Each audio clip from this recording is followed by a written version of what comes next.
ಸದ್ಗುರುನಾಥ ಶರಣಂ ಜಯ ಜಯ. ಓಂ ಸಚ್ಚಿದಾನಂದ ಶರಣಂ ಜಯ ಜಯ. ಎಲ್ಲರಿಗೂ ನನ್ನ ನಮಸ್ಕಾರಗಳು. ಜ್ಞಾನೇಶ್ವರಿ ಗೀತಾಮೃತ ಕೃಷ್ಣ ಪರಮಾತ್ಮನು ಅರ್ಜುನನಿಗೆ ಜ್ಞಾನೋಪದೇಶವನ್ನು ಮಾಡ್ತಾ ಇದ್ದು, ಯಾರು ಪರಮಾತ್ಮನನ್ನು ಸದಾಕಾಲ ಸ್ಮರಣೆಯಲ್ಲಿ ಇಟ್ಕೊಳ್ತಾರೋ ಅವರು ಪರಮಾತ್ಮನನ್ನೇ ಹೊಂದುತ್ತಾರೆ. ಅಭಿಮಾನವನ್ನು ಬಿಡಬೇಕು, ಜಂಬ ಕೊಚ್ಚಿಕೊಳ್ಳಬಾರ್ದು, ಅಭಿಮಾನವನ್ನು ಬಿಟ್ಟು ಬಿಡಬೇಕು. ಸಮಸ್ತ ಸದ್ಗುಣಗಳ ಪ್ರತಿಷ್ಠೆಯನ್ನು ನಿವಾಳಿಸಿ ಬಿಸಾಡಬೇಕು. ನಿವಾಳಿಸಿ ಬಿಸಾಡೋದು ಅಂದರೆ, ಈ ಹಳ್ಳಿಗಳ ಕಡೆ ಎಲ್ಲ ಮಕ್ಕಳಿಗೆ ಊಟ ಮಾಡಿಸ್ತಾರೆ. ಒಂದು ಚಿಕ್ಕ ಬೌಲ್ ಅಂತ ಏನು ಕರೀತಾರೆ, ಚಿಕ್ಕ ಬಟ್ಟಲಿನಲ್ಲಿ ಅನ್ನವನ್ನು ಹಾಕ್ಕೊಂಡು ಹೊರಗಡೆ ಚಂದ್ರನನ್ನು ತೋರಿಸ್ತಾ, ಮರಗಿಡಗಳನ್ನ ತೋರಿಸ್ತಾ, ಪ್ರಾಣಿಗಳನ್ನ ತೋರಿಸ್ತಾ ಕುಸಲಾಯಿಸಿ ಅದಕ್ಕೆ ಊಟವನ್ನು ಮಾಡಿಸ್ತಾ ಇರ್ತಾರೆ ತಾಯಂದಿರು. ಎಲ್ಲ ಆದಮೇಲೆ ಕಡೆಯದು 1-2-3 ತುತ್ತುಗಳನ್ನ ಮಗುವಿನ ಮುಖದ ಸುತ್ತ ನಿವಾಳಿಸಿ ಅದನ್ನು ನಾಯಿಗೆ ಹಾಕ್ಬಿಡ್ತಾರೆ. ಗೊತ್ತಾಯ್ತಲ್ವಾ? ಯಾಕೆ? ಮಗುವಿಗೆ ದೃಷ್ಟಿ ತಾಗಬಾರ್ದು, ಹೊಟ್ಟೆ ನೋವು ಬರಬಾರ್ದು ಅಂತ ಬಿಸಾಡ್ಬಿಡ್ತಾರೆ. ಈ ರೀತಿಯಲ್ಲಿ ಸಮಸ್ತ ಸದ್ಗುಣಗಳ ಪ್ರತಿಷ್ಠೆಯನ್ನು ನಿವಾಳಿಸಿ ಬಿಸಾಡಬೇಕು. ನಮಗೆ 1-2 ಸದ್ಗುಣಗಳಿದ್ದರೆ ಜಾಸ್ತಿ, ಅದು ಇದ್ರೂ ಇರ್ತದೆ, ಇಲ್ಲದವ್ರು ಇಲ್ಲ, ಇರ್ಬೋದೇನೋ. ಆದರೆ ಸಮಸ್ತ ಸದ್ಗುಣಗಳನ್ನು, ನಮ್ಮಲ್ಲಿ ವಿಪರೀತ ಬರೀ ಸದ್ಗುಣಗಳೇ ತುಂಬ್ಕೊಂಡಿರ್ತವೆ ಅಂತ ಇಟ್ಕೊಳ್ಳೋಣ, ಆ ಸಮಸ್ತ ಸದ್ಗುಣಗಳನ್ನು ನಿವಾಳಿಸಿ ಬಿಸಾಡಬೇಕು. ಆ ಸಮಸ್ತ ಸದ್ಗುಣಗಳು ಏನಿರ್ತಾವಲ್ಲ ಅದ್ರ ಬಗ್ಗೆ ನಾವು ಅಭಿಮಾನ ಇಟ್ಕೊಂಡಿರ್ತೀವಲ್ಲೋ, ನಾನು ಇಂಥ ಉತ್ತಮ, ನಾನು ಇಂತಿಂಥ ಸತ್ಕಾರ್ಯ ಮಾಡ್ತೀನಿ ಅನ್ನೋ ಅಭಿಮಾನವನ್ನೆಲ್ಲ ಇಟ್ಕೊಂಡಿರ್ತೀವಲ್ಲ, ಅದನ್ನೆಲ್ಲವನ್ನು ಮಗುವಿನ ಮುಖದ ಸುತ್ತ ನಿವಾಳಿಸ್ತಾಳಲ್ಲ ತಾಯಿ, ಆ ರೀತಿಯಲ್ಲಿ ನಾವು ಅದನ್ನೆಲ್ಲ ನಿವಾಳಿಸಿ ಕಿತ್ತು ಬಿಸಾಡಬೇಕಂತೆ. ನೀನಿದ್ರೆ ನನಗೆ ಅಭಿಮಾನ, ದೇಹಾಭಿಮಾನ ಜಾಸ್ತಿ ಆಗುತ್ತೆ, ಮತ್ತು ನನ್ನಲ್ಲಿ ಅಹಂಕಾರ ತಲೆ ಎತ್ತುತ್ತೆ, ಅಜ್ಞಾನಕ್ಕೆ ಗುರಿಯಾಗ್ತೀನಿ ಅಂತೇಳಿ ಸಮಸ್ತ ಸದ್ಗುಣಗಳ ಪ್ರತಿಷ್ಠೆಯನ್ನು ನಿವಾಳಿಸಿ ಬಿಸಾಡಬೇಕು. ಇದು ಪ್ರತಿಯೊಬ್ಬರೂ ಅರ್ಥ ಮಾಡ್ಕೊಳ್ಬೇಕಾದ ವಿಚಾರಗಳು ಇವೆಲ್ಲ. ಮತ್ತು ಸಂಪತ್ತೆಂಬ ಮದವನ್ನು ತ್ಯಾಗವೆಂಬ ಅಗ್ನಿಯಿಂದ ದಹಿಸಬೇಕು. ಸಂಪತ್ತು ತಾನಾಗಿ ಬರುತ್ತೆ ದುಡ್ದಾಗ, ಆದರೆ ದುಡ್ದಿದ್ರಿಂದ ಬಂದಿರ್ತದೆ, ಅದರ ಬಗ್ಗೆ ನಾವು ಮದವನ್ನು ಹೊಂದಬಾರ್ದು. ಮದಗಜದಂತೆ ನನಗಿನ್ಯಾರು ಸರಿಸಮ ಅಂತ ಮದದಿಂದ ನಾವು ಕೊಬ್ಬಿ ಹೋಗಬಾರ್ದು. ಯಾಕಂದರೆ ಸಂಪತ್ತೆನ್ನುವುದು ಬರುತ್ತೆ ಹೋಗುತ್ತೆ, ಅದನ್ನು ನಾವು ತ್ಯಾಗಮಯವಾಗಿ ನೋಡಬೇಕಂತೆ. ತ್ಯಾಗವೆಂಬ ಅಗ್ನಿಯಲ್ಲಿ ಸುಡಬೇಕು. ಯಾವುದನ್ನು? ಸಂಪತ್ತು ಬಂದಿದ್ದರೆ ನಮ್ಮ ಮದ ತುಂಬಿಕೊಳ್ಳುತ್ತಲ್ಲ, ಅದನ್ನು ತ್ಯಾಗದಿಂದ ಸುಟ್ಟಾಕಬೇಕು. ಇಂತಹ ಭಕ್ತನು ಅಖಂಡ ಪ್ರೇಮರಸಪೂರ್ಣನಾಗಿ ಯಾವ ಫಲವನ್ನು ಅರ್ಪಿಸಲು ಕೈಚಾಚಿ ಕೊಡುವುದರೊಳಗಾಗಿ ನಾನೇ ಆ ಫಲಗಳನ್ನು ಬಹು ಸಡಗರದಿಂದ ಕಿತ್ತುಕೊಂಡು ತಿನ್ನುವೆನು. ಈ ರೀತಿಯಲ್ಲಿ ಸರ್ವಸಂಗವನ್ನು ಸರ್ವಸ್ವವನ್ನು ತ್ಯಾಗ ಮಾಡಿ ಪರಮಾತ್ಮನಿಗೆ ನೀನೇ ನನಗೆ ಗತಿ, ನೀನೇ ನನಗೆ ದಿಕ್ಕು ಅಂತ ಯಾರು ಸಂಪೂರ್ಣ ಶರಣಾಗಿ, ಏನೇನೂ ಇಲ್ಲದವನಾಗಿ ಸಂಪೂರ್ಣ ಖಾಲಿಯಾಗಿರ್ತಾನಲ್ಲ, ನೀನೇ ಬೇಕು ಪರಮಾತ್ಮ ಅಂತ, ಅಂಥವನು ಪ್ರೇಮಪೂರ್ವಕವಾಗಿ ಯಾವುದಾದ್ರೂ ಫಲವನ್ನು ಅರ್ಪಿಸಲಿಕ್ಕೆ ಕೈ ಮುಂದೆ ಚಾಚಿದ್ರೆ ಪರಮಾತ್ಮ ಏನು ಮಾಡ್ತಾನಂತೆ, ಅವನು ಕೊಡೋದು ತಡ ಆಗುತ್ತೆ ಅಂತ ತಾನೇ ಕೈ ಚಾಚಿ ಅವನಿಂದ ಕಿತ್ಕೊಂಡು ತಿಂದ್ಬಿಡ್ತಾನಂತೆ. ಅದರ ಅರ್ಥ ಏನು? ಪರಮಾತ್ಮ ಅಷ್ಟು ಬೇಗ ಇವನ ಕೋರಿಕೆಗಳನ್ನ ಸ್ವೀಕರಿಸ್ತಾನೆ, ಫಲಗಳನ್ನು ಕೂಡ ಅಷ್ಟೇ ಶೀಘ್ರವಾಗಿ ಆತನಿಗೆ ಕರುಣಿಸ್ತಾನೆ ಅಂತ ಇದರ ಅರ್ಥ. ಈ ಒಮ್ಮೆ ರಾಧೆ ಕೃಷ್ಣನನ್ನು ಹುಡುಕ್ತಾ ಬರ್ತಾ ಇದ್ಲಂತೆ. ಎಲ್ಲೂ ಕಾಣಲಿಲ್ಲ ಆ ಉದ್ಯಾನವನದಲ್ಲಿ. ಕೊಳಲು ಕೆಳಗಡೆ ಬಿದ್ದಿತ್ತಂತೆ. ಆಗ ಕೊಳಲು ಇದ್ದ ಜಾಗದಲ್ಲಿ ಕೃಷ್ಣ ಇದ್ದೇ ಇರ್ತಾನೆ ಅಂತ ಒಂದು ಗ್ಯಾರಂಟಿ, ಪೂರ್ಣ ನಂಬಿಕೆ ರಾಧನೆಗೆ. ಆ ರಾಧೆ ಏನು ಮಾಡ್ತಾಳೆ, ಕೊಳಲನ್ನ ಎತ್ಕೊಂಡು, ಏ ಮುರಳಿ, ನೀನು ಇಲ್ಲಿದ್ದೀಯ ಅಂದಮೇಲೆ ಕೃಷ್ಣ ಇಲ್ಲೆಲ್ಲೋ ಇರಬೇಕು, ಯಾರನ್ನ ಸಂಗಡವನ್ನು ದೂರ ಆದರೂ ಕೂಡ ನಿನ್ನನ್ನು ಮಾತ್ರ ಬಿಟ್ಟಿರೋದಿಲ್ವಲ್ಲ, ಏನು ಕಾರಣ ಅಂತ ರಾಧೆ ಕೇಳ್ತಾಳಂತೆ ಕೊಳಲನ್ನು, ಮುರಳಿ ಅಂತ ಕರೆದು. ಅದಕ್ಕೆ ಆ ಕೊಳಲು ಹೇಳ್ತದಂತೆ, ಅಮ್ಮ ನನ್ನಲ್ಲಿ ದೃಷ್ಟಿ ಇಟ್ಟು ನೋಡು ಸರಿಯಾಗಿ, ಏನು ಕಾಣಿಸ್ತಾ ಇದೆ ಅಂತಾಗ ಈ ತುದಿಯಿಂದ ಆ ತುದಿವರೆಗೂ ಖಾಲಿ, ಏನೂ ಇಲ್ಲ. ಏನೂ ಇಲ್ವಲ್ಲ ಅಂದಾಗ, ಹೌದಮ್ಮ, ನನ್ನ ಹತ್ರ ನನ್ನದೆನ್ನುವುದು ಏನೂ ಇಲ್ಲ, ಅವನೇನು ನುಡಿಸ್ತಾನೆ ಅದನ್ನು ಮಾತ್ರ ನುಡಿತೀನಿ ನಾನು, ಇಲ್ಲಾಂದರೆ ಖಾಲಿ ಬಿದ್ದಿರ್ತೀನಿ, ಅದರಿಂದ ನನ್ನನ್ನು ಇಟ್ಕೊಂಡಿದ್ದಾನೆ ಪರಮಾತ್ಮ ಅಂತ. ಇಲ್ಲಿಯೂ ಕೂಡ ಅದನ್ನೇ ಹೇಳ್ತಾ ಇರೋದು.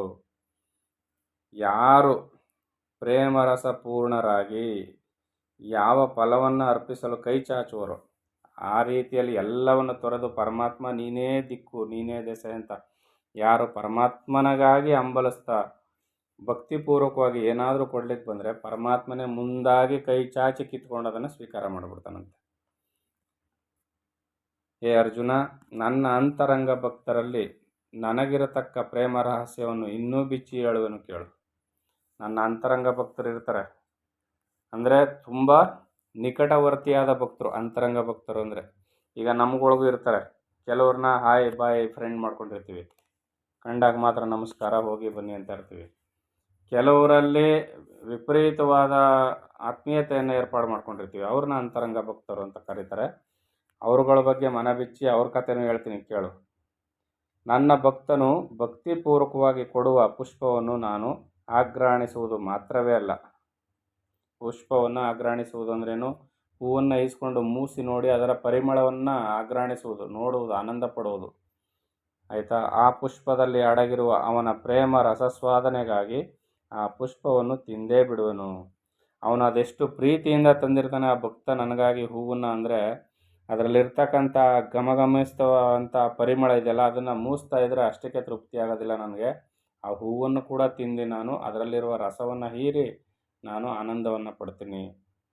ನನ್ನ ಭಕ್ತನು ಕೊಡುವ ಪತ್ರ ಅಂದರೆ ಎಲೆಯೂ ಅಷ್ಟೇ. ಆ ಎಲೆಯು ಕೋಮಲನಾಗಿದೆಯೋ, ಒಣಗಿದೆಯೋ, ಮೊಗ್ಗಿದೆಯೋ ಎಂಬುದನ್ನು ಸಹ ನಾನು ನೋಡದೆ. ಈಗ ಒಂದು ಎಲೆಯನ್ನು ನನಗೆ ಅರ್ಪಿಸಿದ್ರು ಕೂಡ, ಕೇವಲ ಒಂದು ಎಲೆಯನ್ನು ಅರ್ಪಿಸಿದ್ರು ಕೂಡ ಆ ಎಲೆ ಬಾಡಿ ಹೋಗಿದೆಯೋ, ಮೊಗ್ಗಿ ಹೋಗಿದೆಯೋ, ಒಣಗಿ ಹೋಗಿದೆಯೋ ಏನೂ ನೋಡೋದಿಲ್ಲ. ನಾನು ಅದನ್ನು ಮಧುರ ಭಕ್ತಿಯಿಂದ ತುಂಬಿರುವ ಎಲೆಯನ್ನು ತೃಣಪೀಡಿತನಾದವನು ಅಮೃತವನ್ನು ಪಾನ ಮಾಡಿ ತೃಪ್ತಿ ಪಡುವಂತೆ. ಅರ್ಥ ಆಯ್ತಲ್ವಾ? ಅವನು ಸಂಪೂರ್ಣವಾಗಿ ಒಣಗಿ ಹೋಗಿರ್ತಾನೆ, ಹುಲ್ಲು ಕಡ್ಡಿ ಅಂತ ಆಗಿರ್ತಾನೆ, ನೀರಿಲ್ಲದೆ, ಊಟ ಇಲ್ಲದೆ, ಸರಿಯಾದ ಪೋಷಣೆ ಇಲ್ಲದೆ. ಅವನು ಅಮೃತವನ್ನು ಪಾನ ಮಾಡಿ ಹೇಗೆ ತೃಪ್ತಿ ಪಡ್ತಾನೋ ಆ ರೀತಿಯಲ್ಲಿ ನಾನು ಆ ಎಲೆಯನ್ನು ಸ್ವೀಕಾರ ಮಾಡ್ತೀನಿ. ನನ್ನ ಭಕ್ತನು ಅರ್ಪಿಸುವ ಒಂದು ಎಲೆ, ಒಂದು ಪುಷ್ಪ, ಇಷ್ಟೇ ಸಾಕು ನನಗೆ. ಅವನು ಇನ್ನೇನು ತರೋದು ಬೇಡ. ಅದನ್ನು ಭುಂಜಿಸಿ ಆತ್ಮತೃಪ್ತಿಯನ್ನು ಪಡೆಯುವೆನು. ಅರ್ಜುನ, ನನ್ನ ಭಕ್ತರಲ್ಲಿ ನನಗಿರತಕ್ಕ ದಯಾರ್ದ್ರ ಹೃದಯವು ಎಷ್ಟು ಸುಲಭವೂ ಸರಳವೂ ಆದುದೆಂಬುದನ್ನು ಕೇಳು. ನನ್ನ ಭಕ್ತರಲ್ಲಿ ನನಗಿರ್ತಕ್ಕ ದಯಾರ್ದ್ರ ಹೃದಯವು, ಅವರು ತಮ್ಮ ಹೃದಯದಲ್ಲಿ ನನ್ನನ್ನು ಯಾವ ರೀತಿಯಲ್ಲಿ ಇಟ್ಕೊಂಡಿರ್ತಾರೆ, ಅವರು ಯಾವ ರೀತಿಯಲ್ಲಿ ನನಗಾಗಿ ತಮ್ಮ ಹೃದಯವನ್ನು ತೆರೆದಿಟ್ಟಿರ್ತಾರೆ ಅಂದರೆ ಅದನ್ನು ಕೇಳಿ ಹೇಳ್ತೀನಿ. ನನಗೆ ಅರ್ಪಿಸಬೇಕೆಂದು ಕಾತುರ ಪಡುತ್ತಿರುವ ಭಕ್ತನಿಗೆ ಒಂದು ವೇಳೆ ಪತ್ರ ಪುಷ್ಪಗಳು ದೊರೆಯದಿದ್ದರೂ ಎಲ್ಲೆಲ್ಲೂ ಅನಾಯಾಸವಾಗಿ ದೊರೆಯುವ ಒಂದು ಬೊಗಸೆ ಜಲವನ್ನಾದರೂ ಅರ್ಪಿಸಿದರೆ, ಏನೂ ಸಿಗಲಿಲ್ಲ ಪರಮಾತ್ಮ, ಒಂದು ಹೂ ಸಿಗಲಿಲ್ಲ, ಒಂದು ಪತ್ರೆ ಸಿಗಲಿಲ್ಲ, ಇದೋ ತಗೋ ನನಗೆ ಇದೇ ಸಾಧ್ಯ ಅಂತ ಹೇಳಿ ಒಂದು ಬೊಗಸೆ ನೀರನ್ನು ಅರ್ಪಿಸ್ಬಿಟ್ರು, ಮುಗಿದೋಯ್ತು. ಜಲವನ್ನು ಆರ್ಗೆ ಕೊಡ್ತಾರೆ, ನೋಡಿದಿರಲ್ಲ ನದಿಗಳಲ್ಲಿ ದೊಡ್ಡವರೆಲ್ಲ. ಸೂರ್ಯನಿಗೆ ಆರ್ಗೆ ಕೊಡ್ತಾರೆ, ದೇವತೆಗಳಿಗೆ ಆರ್ಗೆ ಕೊಡ್ತಾರೆ, ಪರಮಾತ್ಮನಿಗೆ ಆರ್ಗೆ ಕೊಡ್ತಾರೆ. ಈ ರೀತಿಯಲ್ಲಿ ಭಕ್ತಿಯಿಂದ ಅರ್ಪಿಸ್ಬಿಟ್ರೆ ಸಾಕು. ಈಗ ಪರಮಾತ್ಮನ ಪೂಜೆಗೆ ಏನೇನು ಅವಶ್ಯಕತೆ ಅಂದರು? ಏನೂ ಕೇಳಲಿಲ್ಲ. ಒಂದು ಪತ್ರವೋ, ಒಂದು ಪುಷ್ಪವೋ ಅದು ಸಿಗಲಿಲ್ವಾ, ಒಂದು ಬೊಗಸೆ ನೀರು ಅಂದರೆ ಒಂದು ಹನಿ ನೀರು ಭಕ್ತಿಯಿಂದ ಅರ್ಪಿಸ್ಬಿಟ್ರೆ ಸಾಕು. ಆ ಜಲಬಿಂದುಗಳ ಪಾನದಿಂದ ತೃಪ್ತಿಯ ಪರಾಕಾಷ್ಠೆಯನ್ನು ಪಡೆದ ನಾನು ಭಕ್ತನ ಅರ್ಪಣ ವಸ್ತುವನ್ನು ವೈಕುಂಠಕ್ಕಿಂತಲೂ ಅತಿಶಯವಾದ ನಿವಾಸ ಸ್ಥಾನವೆಂದು, ಅವನು ಏನನ್ನು ಅರ್ಪಿಸ್ತಾನಲ್ಲ ಅದು ವೈಕುಂಠಕ್ಕಿಂತಲೂ ಸರ್ವಶ್ರೇಷ್ಠವಾದ ವಸ್ತು ಅಂತ ನಾನು ಅದನ್ನು ಸ್ವೀಕಾರ ಮಾಡ್ತೀನಿ. ಕೌಸ್ತುಭಕ್ಕಿಂತಲೂ ಅತಿಶಯವಾದ ಆಭರಣವೆಂತಲೂ, ಕೌಸ್ತುಭ ಮಣಿ ಹಾಕಿರ್ತಾನೆ ಪರಮಾತ್ಮ, ಆ ಕೌಸ್ತುಭ ಮಣಿಗಿಂತಲೂ ಅತಿಶಯವಾದ ಆಭರಣ. ನಾವೀಗ ಏನೇನು ಆಭರಣಗಳ ಹೆಸರು ಹೇಳ್ತೀವಿ, ನೆಕ್ಲೆಸ್ ಅದು ಇದು ಅಂತ ಏನು ಹೇಳ್ತೀವಲ್ಲ, ಕೌಸ್ತುಭ ಮಣಿ ಅಂತಕ್ಕಂಥದ್ದು ಅಂಥ ಶ್ರೇಷ್ಠವಾದ ಒಂದು ಆಭರಣ. ಅದಕ್ಕಿಂತಲೂ ಶ್ರೇಷ್ಠವಾದದ್ದು ಭಕ್ತನು ಅರ್ಪಿಸುವ ಭಕ್ತಿಯಿಂದ ಕೂಡಿದ ಆ ಪದಾರ್ಥಗಳು. ಕ್ಷೀರಸಾಗರಕ್ಕಿಂತಲೂ ಮಿಗಿಲಾದ ಶಯನ ಸ್ಥಾನವೆಂದು, ಅಥವಾ ಕರ್ಪೂರ, ಚಂದನ ಮತ್ತು ಕೃಷ್ಣ ಅಗರು ಈ ಸುಗಂಧ ವಸ್ತುಗಳಿಗಿಂತ ಘಮಘಮಿಸುವ ಅತ್ಯುನ್ನತವಾದ ಮೇರು ಪರ್ವತವನ್ನು ನನ್ನ ವಿಹಾರಕ್ಕೆ ಉತ್ಪನ್ನ ಮಾಡಿದಂತೆಯೂ, ಅಥವಾ ನನ್ನ ಜ್ಯೋತಿಮಾಲೆಯಲ್ಲಿ ಮತ್ತೊಂದು ಸೂರ್ಯನನ್ನು ತಂದು ನಿಲ್ಲಿಸಿದಂತೆಯೂ. ಜ್ಯೋತಿಮಾಲೆಯಲ್ಲಿ ಅಂದರೆ ಈ ಸೂರ್ಯ, ಚಂದ್ರ, ನಕ್ಷತ್ರಗಳು ಇವುಗಳನ್ನೆಲ್ಲ ಜ್ಯೋತಿಮಾಲೆ ಅಂತ ಕರೀತಾರೆ. ಇವುಗಳನ್ನೆಲ್ಲ ಪರಮಾತ್ಮ ಎಲ್ಲೇ ಹಾಕ್ಕೊಂಡಿದ್ದಾನೆ ಅಂದರೆ ತನ್ನ ಕೊರಳಿನಲ್ಲೇ ಹಾಕ್ಕೊಂಡಿದ್ದಾನೆ ಅಂತ. ಯಾವುದು? ಅಖಂಡ ರೂಪಿಯಾದ ಪರಮಾತ್ಮ ಸೃಷ್ಟಿಯಲ್ಲಿರ್ತಕ್ಕಂಥ ಈ ಬೆಳಕಿನ ವಸ್ತುಗಳನ್ನೆಲ್ಲ ಸರವನ್ನಾಗಿ ಮಾಡಿ ತನ್ನ ಕುತ್ತಿಗೆಯಲ್ಲಿ ಹಾಕೊಂಡಿದ್ದಾನೆ ಅಂತ. ಆ ರೀತಿಯಲ್ಲಿ ಮತ್ತೊಂದು ಸೂರ್ಯನನ್ನು ತಂದು ನಿಲ್ಲಿಸಿದ್ರೇನೋ ಅನ್ನುವಷ್ಟು ಬೆಲೆ ಬಾಳುವಂಥವು ಭಕ್ತನು ಅರ್ಪಿಸ್ತಕ್ಕಂಥ ಈ ವಸ್ತುಗಳೆಲ್ಲ ಅಂತ ಇಲ್ಲಿ ಕೃಷ್ಣ ಅಷ್ಟು ಮಾನ್ಯತೆಯನ್ನು ಕೊಡ್ತಾ ಇದ್ದಾನೆ ಪರಮಾತ್ಮ ಭಕ್ತರು ಅರ್ಪಿಸುವ ವಸ್ತುಗಳಿಗೆ. ಅದು ಯಾವ ವಸ್ತುಗಳು? ಕೇವಲ ಜಲಬಿಂದು, ಒಂದು ಹೂವು, ಒಂದು ಪತ್ರ. ಇದಕ್ಕಿಂತ ನಮ್ಗೆ ಇನ್ನೇನು ಬೇಕು? ಅಲ್ಲಿ ಭಕ್ತಿಪೂರ್ವಕವಾದ ಭಾವನೆ ಭಾಳ ಮುಖ್ಯ, ತರುವ ವಸ್ತುಗಳು ಮುಖ್ಯ ಅಲ್ಲ ಅಂತ ಇಲ್ಲಿ ಪರಮಾತ್ಮ ಹೇಳ್ತಾ ಇದ್ದಾನೆ. ಮುಂದುವರೆದು ಏನು ಹೇಳ್ತಾರೆ ಅಂತ ಮುಂದಿನ ಆಡಿಯೋದಲ್ಲಿ ನೋಡೋಣ. ಎಲ್ಲರಿಗೂ ಒಳ್ಳೆಯದಾಗಲಿ. ಓಂ ಸದ್ಗುರುನಾಥ ಶರಣಂ ಜಯ ಜಯ. ಓಂ ಸಚ್ಚಿದಾನಂದ ಶರಣಂ ಜಯ ಜಯ. ಹರಿ ಓಂ ತತ್ಸತ್. ಹರಿ ಓಂ ತತ್ಸತ್. ಹರಿ ಓಂ ತತ್ಸತ್.